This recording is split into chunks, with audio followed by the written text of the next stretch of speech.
Bonjour, alors vous devez avoir réalisé ce schéma du réflexe myotatique que vous devez savoir construire dans votre copie.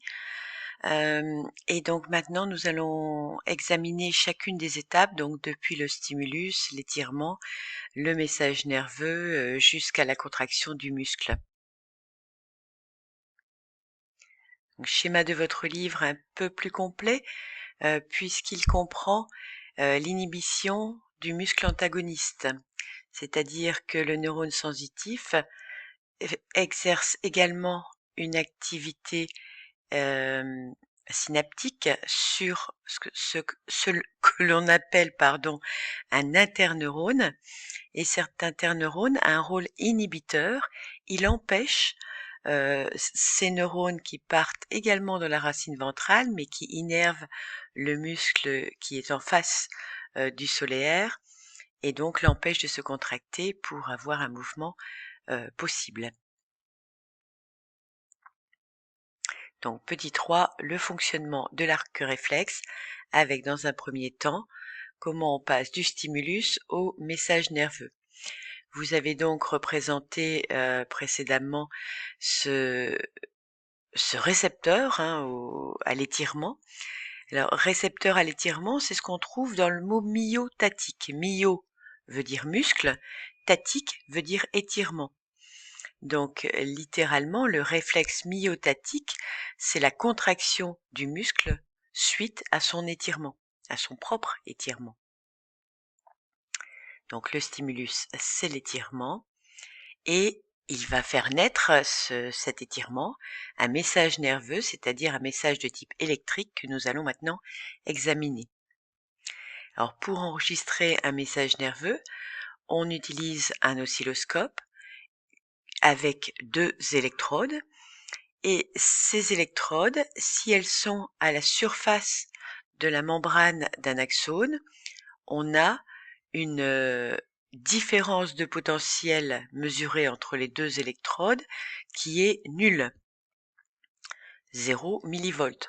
Par contre, si l'on enfonce l'électrode E2 à l'intérieur du cytoplasme de l'axone, eh bien on constate qu'il y a une polarité négative de moins 70 millivolts à l'intérieur par rapport à l'extérieur. On parle donc de différence de potentiel transmembranaire. C'est ce qu'on appelle le potentiel de membrane. Donc un neurone au repos, il est à moins 70 millivolts. Ici, on a le dispositif expérimental sur un neurone isolé. On stimule au niveau du corps cellulaire du neurone. On enregistre avec 2 oscilloscopes, un qui est proche du corps cellulaire et un qui est un peu plus éloigné, à une certaine distance. On enregistre une différence de potentiel qui amène le potentiel dans les valeurs positives. Vous voyez qu'on est parti du potentiel de repos à moins 70 millivolts. On enregistre donc une dépolarisation. Le neurone se charge cette fois de charge positive à l'intérieur et négative à l'extérieur, puis se recharge négativement comme au départ, avant une hyperpolarisation. Donc là, on parle de repolarisation avant une hyperpolarisation, c'est-à-dire une polarisation encore plus négative qu'au repos. Alors bien sûr, plus loin dans le neurone, on constate qu'on a le même enregistrement, mais décalé d'un certain temps qui est très court. On n'a pas ici d'échelle de durée, mais ce temps est extrêmement court, ça se mesure en millisecondes. Alors, ce potentiel d'action, qui est celui que je viens de vous présenter, vous devez le représenter dans votre cours et le connaître. Donc, départ du potentiel de repos à moins 70 millivolts, puis dépolarisation que j'ai représentée ici en bleu, puis repolarisation en rouge, on revient au potentiel de repos, avant une phase d'hyperpolarisation, encore plus négative qu'au départ, qui précède le retour au potentiel de repos. Le tout dure moins de 5 millisecondes. Donc c'est vraiment extrêmement rapide. Vous devez être capable donc dans votre copie de représenter un potentiel d'action. Vous allez également représenter les charges au niveau du neurone. Donc ici au potentiel de repos, des charges négatives dans le cytoplasme et positives à l'extérieur. Pendant la dépolarisation ici, tant qu'on n'a pas atteint le zéro, toujours des charges négatives à l'intérieur et positives à l'extérieur. Ici, on a passé le zéro, donc charge positive à l'intérieur. Repolarisation, on reste jusqu'au zéro dans le même état, puis retour aux charges du départ, tout comme pour l'hyperpolarisation, encore plus chargée négativement, et retour au potentiel de repos comme au départ. Ici, on s'intéresse maintenant au codage du message nerveux. On a vu qu'on avait un potentiel d'action et plus loin un autre potentiel d'action qui était identique. Alors le potentiel d'action, on dit qu'il obéit à la loi du tout ou rien, c'est-à-dire soit on n'a rien, soit on a un potentiel d'action. Si la stimulation est suffisante, on a un potentiel d'action.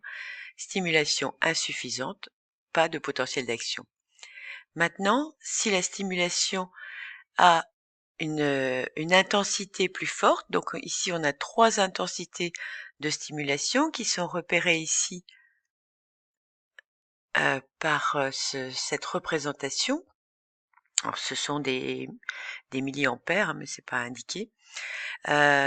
Intensité faible, moyenne ou forte. Eh bien ici on aura 3 potentiels d'action pendant la durée de la stimulation. Ici 6 potentiels d'action, et là je n'ai pas compté, vous pourrez le faire. Une fréquence de potentiel d'action qui est augmentée. Donc le codage de l'information nerveuse se fait par la fréquence des potentiels d'action. Ce qui amène à la notion 77, à partir d'un stimulus capté par un récepteur sensoriel, un message nerveux codé en fréquence de potentiel d'action, et vous n'oubliez pas le S, sinon ça n'a plus aucun sens, est élaboré.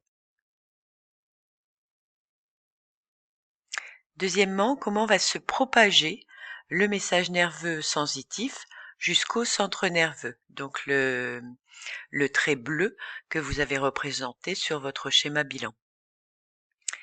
Eh bien, il va se propager le long du neurone. Vous avez ici la dépolarisation, les charges positives qui sont à l'intérieur, donc au niveau du cytoplasme de l'axone.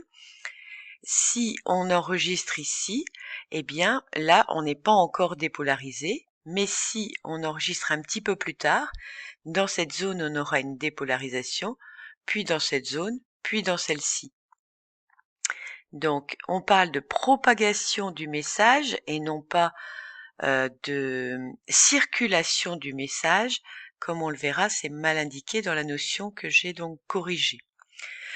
Cette propagation va être va être beaucoup plus rapide quand le neurone est recouvert d'une gaine de myéline.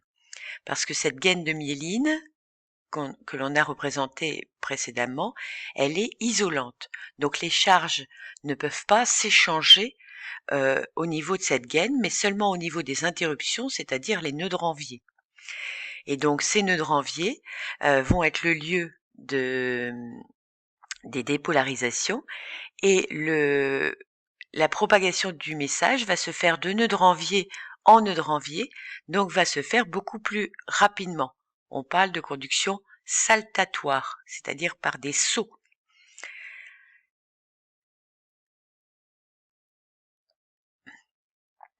Alors, le message ne se propage pas dans un seul neurone, mais dans un nerf qui est constitué par un ensemble de neurones, comme vu précédemment. Alors, on a ici un nerf qui est dilacéré, qui nous montre qu'il est constitué par un ensemble de neurones. Vous retrouvez ici un nœud de Ranvier, vous en retrouvez un autre là. Autre façon de voir un nerf en coupe transversale, eh bien, on voit que ce nerf est constitué de faisceaux de fibres nerveuses, elles-mêmes constituées par des ensembles de ces fibres. Et c'est un ensemble de faisceaux qui constitue le nerf en entier. Donc le message va être différent dans un nerf entier. Ici, on a la différence de potentiel qui est mesurée en fonction de l'intensité de la stimulation. Donc si l'intensité de la stimulation est faible, on n'enregistre rien, aucun des neurones n'a été stimulé. Si la stimulation est plus forte, on enregistre un potentiel d'action. Si la stimulation est encore plus forte, eh bien, il y a plusieurs neurones qui sont stimulés, et donc on a ici un message nerveux constitué de 2 potentiels d'action. Ici, la stimulation 4 va recruter de nombreux neurones et donc donner ce message nerveux constitué de 4 potentiels d'action. Ce qui amène à la notion 78, que j'ai corrigé. Normalement, c'était le message nerveux circule dans les neurones sensoriels. Non, il se propage le long des neurones sensoriels jusqu'au centre nerveux qui est la corne dorsale de la moelle épinière. Cette notion n'est pas terminée, elle va se terminer dans le paragraphe suivant. Donc petit c, un message chimique dans la moelle épinière. Donc là, on a vraiment quelque chose d'important, c'est la synapse. Alors la synapse, c'est une zone particulière puisque un message électrique ne peut pas franchir un câble qui n'est pas continu. Et c'est ce que nous avons au niveau d'une synapse, puisqu'on a un neurone que l'on va appeler présynaptique qui est proche du neurone suivant, qu'on appelle le neurone postsynaptique, mais qui ne lui est pas collé. C'est-à-dire qu'il y a une fente entre les deux, de très faible épaisseur, hein. Vous voyez que les tailles, c'est de l'ordre de quelques nanomètres, mais cette fente est présente. Et donc, si vous essayez de faire passer un courant électrique dans un câble où il y a même une interruption de quelques micromètres, ça ne passera pas. Alors voilà la représentation d'une synapse. Alors nous, on exagère la taille de la fente synaptique pour avoir la place de représenter ce qui nous intéresse. Dans l'élément présynaptique, vous voyez qu'il y a des vésicules, donc des boules rondes, et que dans ces boules rondes, vous distinguez par endroits quelques petites boules à l'intérieur. Alors les petites boules à l'intérieur, ce sont les neurotransmetteurs qui sont donc représentés ici. On n'en représente pas autant qu'il y en a, mais quelques-unes à chaque fois.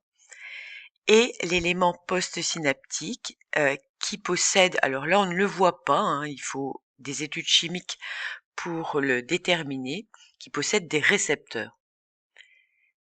Si l'on regarde de plus près une synapse qui a été stimulée, enfin une synapse au niveau d'un neurone présynaptique qui a été stimulé, eh bien on voit qu'un certain nombre de ces vésicules ne sont plus dans l'élément présynaptique, mais leur membrane s'est accolée avec la membrane du neurone présynaptique. Donc on voit ici une vésicule qui visiblement n'a plus son contenu, hein, il est libéré dans la fente. On voit ici une vésicule qui a carrément, dont la membrane a carrément fusionné avec l'extérieur. Là, c'est la fin de ce qu'on va appeler l'exocytose. Donc on voit une première étape, on ne voit pas, on détermine qu'il y a une première étape, c'est l'arrivée d'un message nerveux. On sait qu'il est codé en fréquence de potentiel d'action. Par contre, ce que l'on voit, c'est qu'il y a fusion des vésicules synaptiques avec la membrane présynaptique, ce qui libère le neurotransmetteur dans la fente synaptique. C'est un message biochimique qui est codé cette fois en concentration de neurotransmetteurs. Donc plus il y aura de PA à l'arrivée, plus il y aura de neurotransmetteurs libérés. Liaison du neurotransmetteur avec les récepteurs spécifiques, il faut l'imaginer et enfin